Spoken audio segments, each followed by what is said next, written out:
नमस्कार बंधुओं। धर्म के बारे में समाज में तरह तरह की भ्रांतियां फैली हुई हैं बंधुओं। आज मैं उन्हीं भ्रांतियों को दूर करने जा रहा हूं।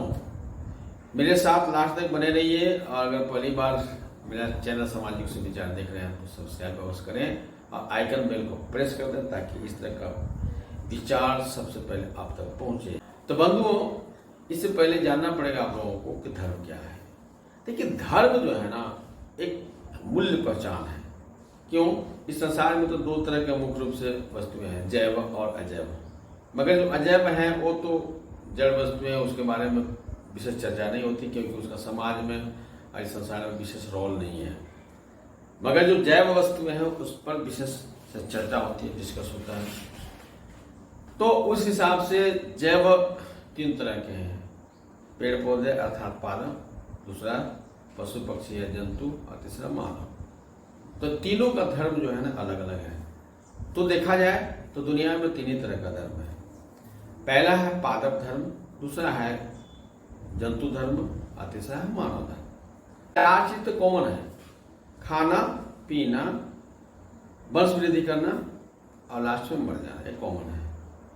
और एक और है पांचवा चीज, वह विचारशीलता। विचारशीलता भी तीनों में पाया जाता है। विचारशीलता का मतलब होता है कुछ काम करने से पहले उस पर सोचना, चिंतन करना। तो पेड़ पौधे भी जो है ना, जो उनके लायक खाद्य पदार्थ है खाने लायक वही खाते हैं, बाकी नहीं खाते हैं। जानवर को भी हम देखेंगे खाने से पहले उसको सूंघता है, इसके बाद ही खाता है। तो विचारशीलता है, पर वो तो बहुत ज़्यादा डेवलप नहीं है।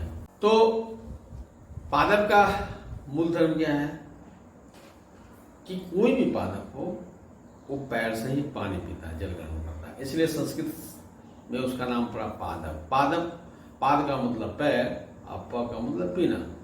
मतलब वे प्राणी जो पैर से पानी पीते हैं वे हुए पादप। संस्कृत शब्द है बंधु। तो उसका मूल धर्म है, मूल पहचान है। जो भी पेड़ पौधा होगा, छोटा हो बड़ा हो कोई भी हो, वो पादप ही कहलाए क्योंकि पांव से ही वो जल ग्रहण करते हैं। पशु को देखा जाए तो जितने भी पशु हैं सब सहजात वृत्तियों से संचालित होते हैं, अर्थात प्रकृति ने जो निर्धारित कर दिया है उसका सीमा रेखा उसको उल्लंघन नहीं करते हैं। शाकाहारी जीव शाकाहारी भोजन ही करता है, और भूल से भी मांस नहीं खाता है। मांसाहारी जीव भी मांस ही खाता है, भूल से भी शाकाहारी भोजन नहीं ग्रहण करता है। तो और दूसरा क्या है कि जो शाकाहारी जीव है वो ओट से पानी पीते हैं, चबा चबा कर खाते हैं, जुगाली करते हैं, उसी हिसाब से उनका आंत का भी बनावट है। मांसाहारी जीव जीभ से पानी पीते हैं, उनके नुकीला दांत होता है नोचने वाला, उसका आंत का भी बनावट उसी तरह का होता है। यह है पशुओं का मूल पहचान। अब मानव और पशु में क्या अंतर है भैया? तो देखिए, पशु और मानव में कोई खास अंतर नहीं है, क्योंकि इस विकास के क्रम में पशु से ही मनुष्य बना। कहा जाता है कि बंदर ही विकसित होकर के मनुष्य बना। इसलिए पशु की जितनी भी वृत्तियां हैं वो सब के सब मनुष्य के अंदर है। पशु वृत्ति मतलब पशु धर्म है। लेकिन एक खास चीज मनुष्य के अंदर है जो पशु से उनको अलग करता है। वह क्या है कि मनुष्य जो होता है ना वो तो ज्यादा बुद्धिमान प्राणी है ही पशुओं की अपेक्षा। मननशील है, चिंतनशील है। आप इसी कारण से वो विवेक के तराजू पर तौल करके इस संसार की कोई भी चीज को देखता है, और जो कुछ भी संसार में है जो घटित हो रही है, दिखाई दे रहा है, उसका डीप नॉलेज गेन करना चाहता है, मतलब गहरी जानकारी हासिल करता है। इसीलिए वो क्या करता है, निरंतर मनन करता है, चिंतन करता है, और इसी क्रम में चार चरणों से गुजरता है। पहला विस्तार, रस, सेवा और तदस्थिति।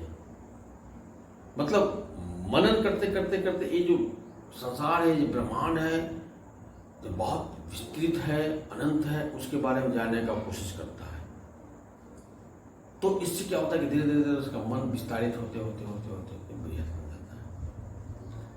और इसी क्रम में वो जो बृहद शक्ति है उसकी जो नाट्य मंडली में है वो शामिल होकर के रसास्वादन करता है, अर्थात रासलीला का आनंद लेता है।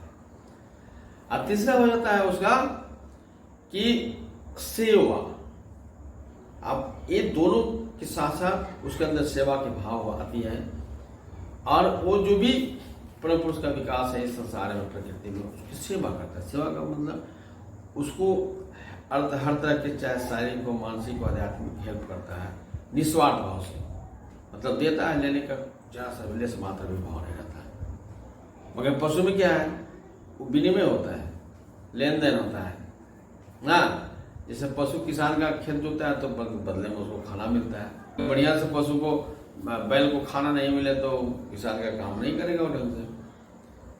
तो मनुष्य भी अगर किसी को कुछ देता है या किसी तरह का हेल्प करता है, सहायता करता है, मन में रखता है वो वापस लेने का, तो ये हुआ बिजनेस।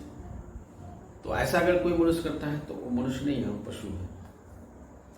और सेवा करते करते करते लास्ट में एक समय ऐसा आता है जब उसका मन जो है तद स्थिति में स्थापित हो जाता है। तद स्थिति मतलब जहाँ से आया है उसका आभास हो जाता है, और उसी में अपने आप को समाहित कर देता है, उसमें मर्ज कर देता है। अर्थात ब्रह्म अपने जीवात्मा को परमात्मा में मिला देता है, यही तद स्थिति है। तो ये चार चरणों को पालन करता है, चार चीजों का वही मनुष्य है, यही है मानव धर्म।